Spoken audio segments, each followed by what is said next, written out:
What do you see as the future of the sexual marketplace and intersexual dynamics between men and women and the RP in the future? We're going to shut up and let you go. Please take it away. All right. For women, I see a lot of loneliness on the horizon. And I don't say that to be like an asshole. I say that as sort of a warning. I think a lot, like whenever a guy says, oh, you're going to be lonely and cat lady and you're going to have box wine and whatever, like, and you're going to be a spinster is basically what they're saying. And it sounds like revenge. It sounds like guys are either too happy or they're too pissed off or too sad about like the state of women. I just go down to nuts and bolts. And I outline this actually in book 4 as well. There is a study by Morgan Stanley Financial. They did you can go find it too. It's online. It's called The Rise of the She Economy. And in that sort of research, they postulate that by 2030, women between the ages of 25 and 44, something like 52%. I hope I'm getting my numbers right. Something like 45 to 52%. It's over half. Yeah, over it is going to be over half of women of marriageable age will be single for the rest of their lives. They will not reproduce unless they get unless they get artificial insemination, but they will be unmarried and childless during those ages by 2030, which is like a very, very steep incline. In fact, they are so certain of this that they did this research on Morgan Stanley so their investors would know what to invest in the coming decade. Wow. So they're invest in box wine, right? And invest in cat toys, invest in it's not a joke, guys, when we say this. In ovum freezing, in reproductive technology. And pet dogs. Cats, dogs, whatever, what is going to be hot in the future, and this is what you can expect, and so this is what you should put your money into. So if we're already making predictions of where we should put our money, I think we need to look at why this is the way it is. Now, if you go and you follow the logic of Bloomberg or Morgan Stanley, Forbes, whatever, they will say this is a great success. This is a glowing, great progress of humanity. Well, finally, women are independent. Whenever you hear women say, like we heard last night from the 20-year-old girl, I want to give up my independence, right? Okay. I wanted to say this, but I didn't. Independent of what? Independent, like if you're independent of something, what were you dependent on that you're now independent of? Right. And whenever we hear this, remember I was telling you about how we've been hearing the same jingo, the same lingo from feminists for a long time. That's one of them. I want to be a strong, independent woman. Okay, independent of what? Independent of men. That's what it is. They've already achieved that. There's more women in college right now. They're making more money now. Women control way more money than men do. Yeah. So when you're talking about like the bullshit of the gender pay wage gap, whatever it is, it's not endemic sexism. If there's any gap, there's a gap in spending. There's a gap in control and authority over that spending. Women are the number one consumers in Western societies as it is. Bam. But they also control, and again, another stat in the book is over the course of a family's history, women will control 90% of that family's wealth. Yep. That's car expenditures, that's college, that's we're going to go on vacation, we're going to buy this TV set, this kind of stuff. Women, if they're not making the money, they're directing the flow of where that currency is going to. So don't give me this bullshit about, well, we need to make as much money as a man, and it's because of this endemic sexism and the patriarchy. Fuck you, because you're the one spending the money, and I got the stats to show you that right now. Bam. Damn, son, where'd you find this? And I'll say this real quick, Rollo. Women spend so much money that a male company like Gillette will risk losing business, Financial ruin. to crap on men so that they can appease to women, because they understand even with male razors, women are the predominant consumers. So that goes to show you guys how strongly women are the consumer base in the West, man. Even male companies are ostracizing their own target audience to sell to women. Also, Sorry, Rollo, I'll add to that as well. So a lot of people don't know this, right? But behind a lot of tech companies are female employees. Yep. And they control the flow. And Fresh used to work for a tech company, guys. Yeah. This comes from experience. They control the flow of how things are put out. Now, like you guys said, women control the customer base for most things. So get this, right? A lot of our content is not geared towards women. So what does it do? Suppress it and oftentimes delete it. because it's not going to be suitable for their consumers, which is women. Yep. So yeah, that's very true. Big facts. Sorry, So Rollo, go ahead. here's another Prediction? prognostication for the future. Mhm. We live in the most emotionalized society the world has ever known right now. Facts. Everything is feels before reals. We say this all the time in the Manosphere, and we Yeah. joke about it, but it's really true. We live in an age, and I make the case for it in book 4. Our religion is emotionalism right now. It's how did it make you feel? Yep. What Our are you- TikTok what are getting you- banned is an what example are of that. you feeling? Yes, Yeah. exactly. You know, Because punish you women made- for bad behavior. So- Feelings. So when I get criticized by women, it's usually for my tone. Yeah. Right. Well, if you would just say it with sweet little sappy sugarcoat what you're saying, then women will respond to it. No, it's not how I'm saying something. It's the data that I'm imparting to you Yep.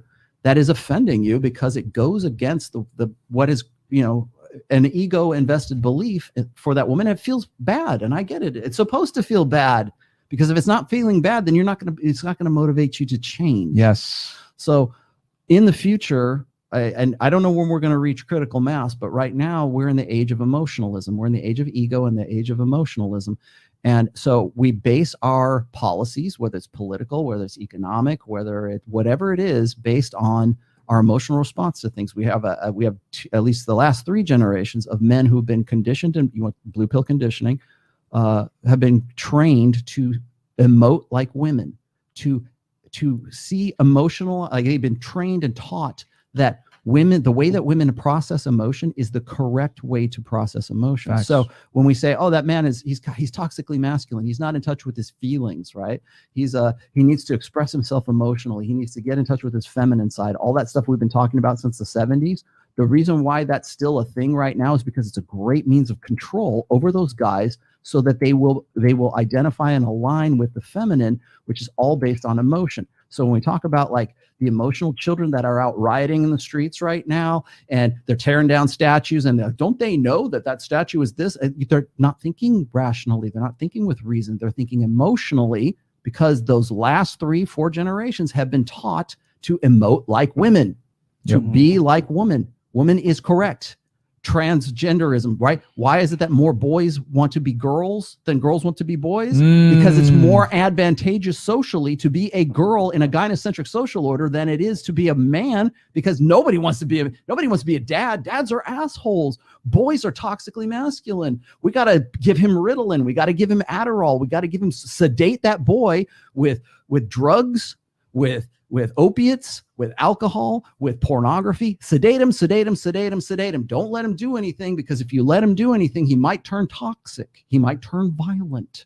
And it's all because we want to force fit them into this emotional correctism. Whatever is female is correct. Yep. And so if you are brought up that way, you're going to vote that way. You're going to look for jobs that way. You're going to relate with people that way. Guys, the number one thing, guys, and I'm sure you've already got this. Guys will come to me for counseling or coaching or whatever the hell it is, right? And they'll say, Rollo, I don't know how to interrelate with guys. I don't know. I don't know how to talk to guys. I don't. There's guys I want to hang out. I always talk about tribalism, or I talk about like it's very important for men. We have our little tribe. This is a tribe, right here. Yep. Okay. Do you have tribes? And they don't. And the reason they don't is because they've been taught to emote and to relate to men as if they are women. Yeah. And that's what's valuable, and that's what makes them valuable, and that's how they get their self-worth. So it's no shock to me when guys in the black pill community or blue pill or purple pill or whatever it is, they don't want to make women the measurement of their lives, but they still emote and they still relate with people as if they have a feminine sort of training.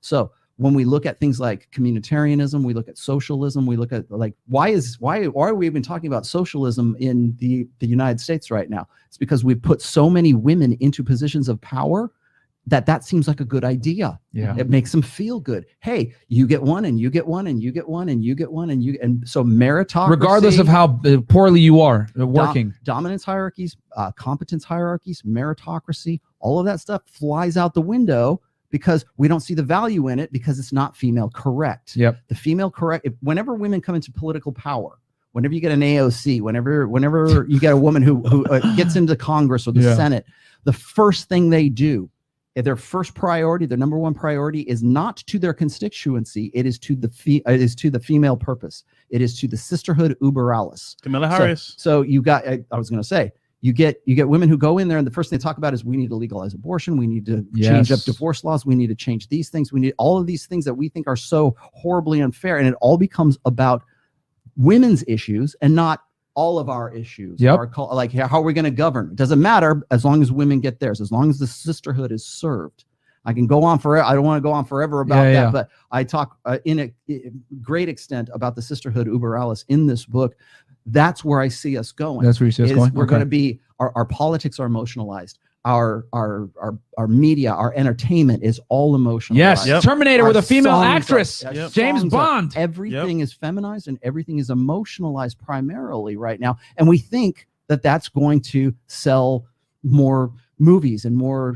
It's backfiring. I'll leave you with this.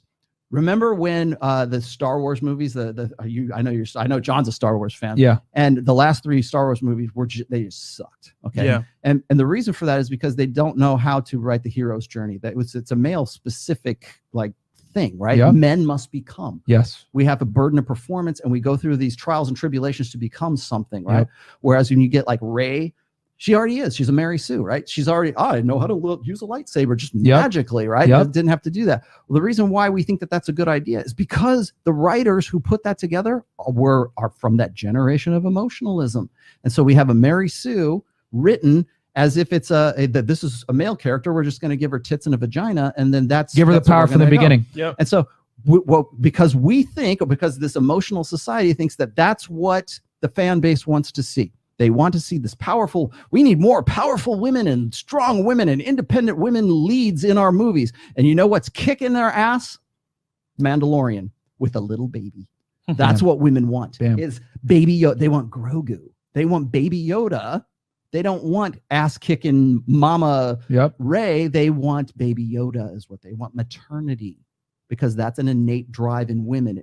An innate drive in women is not, oh, I'm going to learn a lightsaber and learn how to kick ass and take names. That's a man's job. Yep. And on our root lizard brain, on our pineal gland brain, we understand that. We recognize that. That's part of the machine. Truth bomb time right now. Anyone that was alive in the 90s, famous movie that came out from Disney, Mulan. Okay? In the movie, what happens? Man. A woman must become, right? She learns in the beginning, she didn't know how to fight. She gets her ass kicked. She can't hop the things, whatever, shoot the bow and arrows. But what do they do? The song, be a man, you must be, you know what I'm saying? You must become in the song, right? And then she learns the skills. She learns how to fight. She does this all with a masculine frame of reference. That movie did excellent. Why? Because she had to become. Even a woman had to adhere to masculine traits to be able to get the entertainment value. The hero's journey. No one cares. It's a masculine story every single time, even if you put a woman in the lead. And Mulan is an excellent example of that. When did that movie come out? In the fucking 90s. That would never come nowadays, right? Because a woman having to become what? Ugh! And now here's the thing. Hollywood is paying the consequence for being woke. You want to be woke? You're going to go broke. Because at the end of the day, people know deep down that women just are and men must become. And even if you put a woman into a male role, if you want to get the views and you want to get the entertainment, she still has to become.